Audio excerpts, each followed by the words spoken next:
Tere õhtust, tere õhtust. Tere õhtust.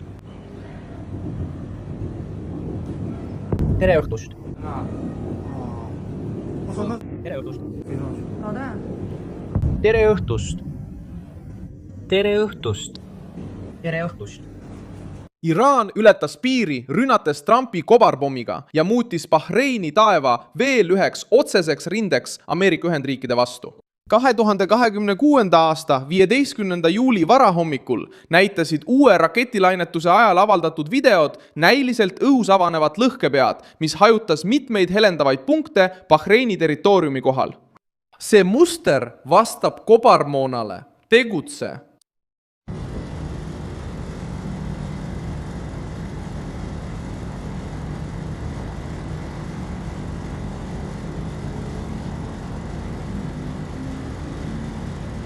Avatud allikate analüütikud viitasid võimalikule Iraani Khorramshahri raketile, samal ajal kui režiim väitis, et ründab ladusid, angaare ja struktuure, mida kasutavad Ameerika väed. Hoiatus on tõsine, sest Bahreinis asub USA 5. laevastik ja seal on sõjaväerajatised linnalähedastes piirkondades. Rünnak toimus koos rünnakutega Kuveidi ja Jordaania vastu, püüdes tabada võrgustikku, mis toetab Washingtoni kohalolekut piirkonnas.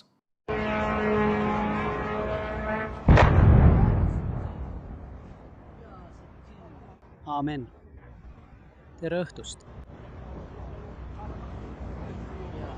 Donald Trump kogus vastuseks oma meeskonna olukorraruumi ja valmistus suuremaks rünnakuks, ähvardades avalikult elektrijaamu ja sildu, kui Teheran jätkab kokkuleppest keeldumist.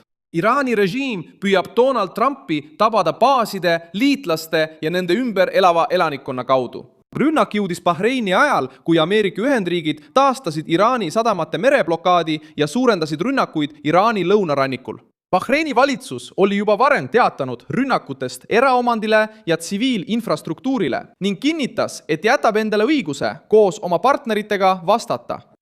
Sõjaline sihtmärk ei kõrvalda tsiviilisikute ohtu, kui relv paiskab lõhkekehad laiale alale. Pildid näitavad, kuidas lõhkepea eraldub veel taevas. See ongi kobarmoona tüüpiline käitumine. See vabastab enne kokkupõrget mitu alamlõhkekeha. Iraan on seda tüüpi laengut kasutanud ka varasemates rünnakutes Iisraeli vastu. Reuters on teatanud, et mõned Iraani lõhkepead hajutavad umbes paarkümmend alamlõhkekeha, luues mitu tabamispunkti ja raskendades kaitset. Üle 100 riigi on ühinenud konventsiooniga, mis keelab need relvad, kuigi Iraan, Ameerika Ühendriigid ja Iisrael ei kuulu selle lepingu osapoolte hulka.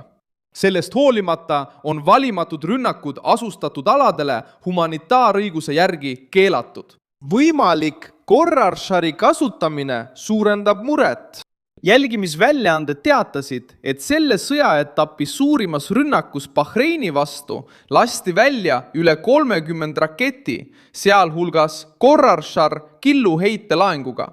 Numbrid ja mudelid ei ole veel sõltumatud ametivõimud kinnitanud, kuid need sobivad režiimi strateegiaga lasta välja suuremaid salvesid, sundida mitmeid tõrjeid ja püüda osa laengust läbi kaitse murda. Esmakordselt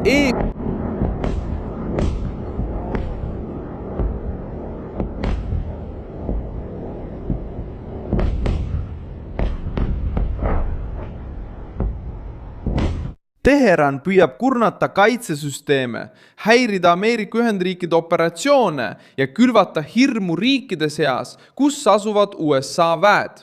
Sheikh Isabaas sattus taas rünnaku keskmesse. Revolutsioonikaardivägi teatas, et ründas relvaladusid, laevaosi ja arendas edasi.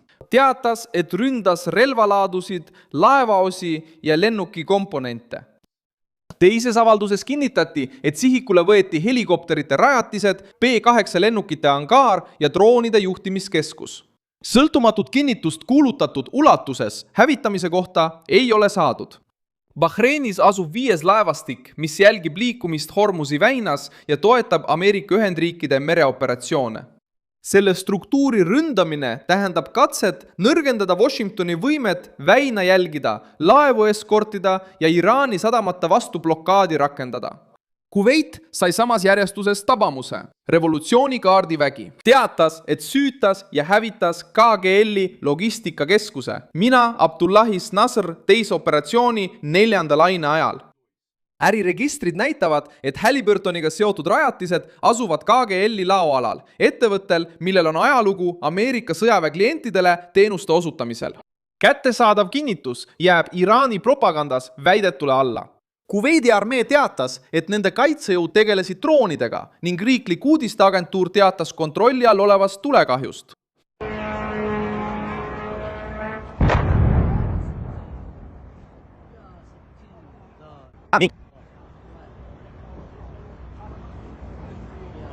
Reuters ei ole kinnitanud režiimi väidetavat täielikku hävitamist.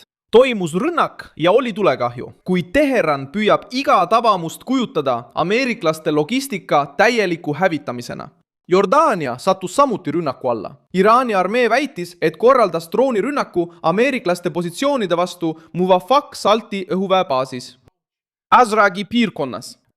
Revolutsiooniline kaardivägi teatas, et sihtis ankaarid, kus võisid asuda hävitajad ja MQ-9 droonid. Jordaania kinnitas, et tulistas selles uues voorus alla 3 Iraani raketti. Trump reageeris olukorratoas koosolekuga. Axiosi andmetel viibisid kohal asepresident J.D. Vance, Marco Rubio, Pete Hegseth, kindral Dan Kane, John Ratcliffe, Steve Witkoff ja teised julgeolekumeeskonna liikmed. Kohtumisel arutati laiemaid rünnakuid kui Hormuzi väinas keskendunud kampaania.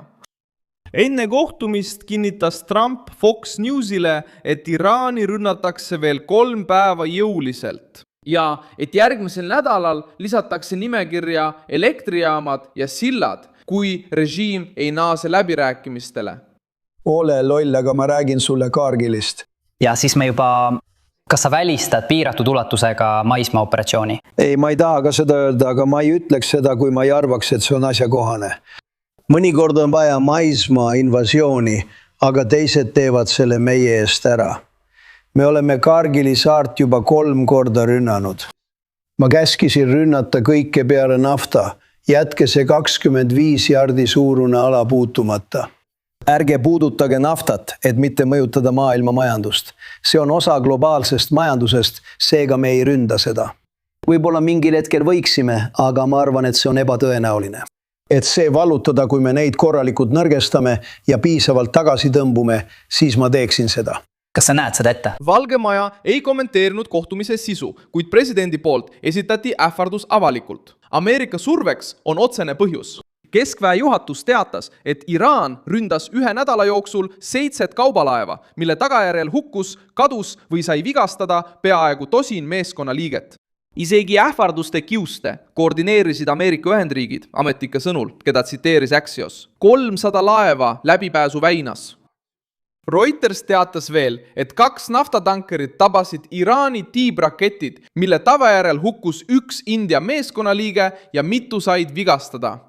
Donald Trump keeldus samuti täielikult välistamast maismaa kampaaniat, kuigi ta vihjas, et operatsiooni võiksid läbi viia teised jõud. Vahetu tee on endiselt sõjalise surve ja läbirääkimiste kombineerimine, Iraani ründevõimekuse vähendamine, väina avatuna hoidmine ning Teherani sundimine aksepteerima piiranguid oma tuumaprogrammile ja piirkondlikele tegevustele. Läbirääkijatele edastatud sõnum oli, et kokkulepe peab sündima enne, kui sihtmärkide nimekiri suureneb. Oht rünnata elektrijaamu ja sildu seab tõsise piiri. Otse sõjalistel eesmärkidel kasutatav infrastruktuur võib teatud tingimustel olla sihtmärgiks, kuid tsiviilelu jaoks olulised rajatised saavad erikaitse. Reuters tõi selle probleemi esile, kui kajastas Trumpi sõnavõttu. Vastus režiimile peab tabama masinat, mis korraldab ja varustab rünnakuid ilma, et korrataks Iraani loogikat, mis seab tsiviilisikud ohtu. Washingtoni tugevus seisneb sõjalise võimekuse hävitamises, laevanduse kaitsmises ning Bahreini, Kuveidi ja Jordaania hoidmisel uute valimatute rünnakute ulatusest väljas. Bahrein on jätkuvalt valves. Kuveit hindab Mina Abdullahi kahjusid ja Jordaania tugevdab oma kaitset. Teheran jätkab operatsiooni Nasser Tages, samal ajal kui Ameerika Ühendriikide blokaad kestab. Režiim püüdis tõestada, et suudab endiselt tabada Ameerika Ühendriikide sõjavõrku.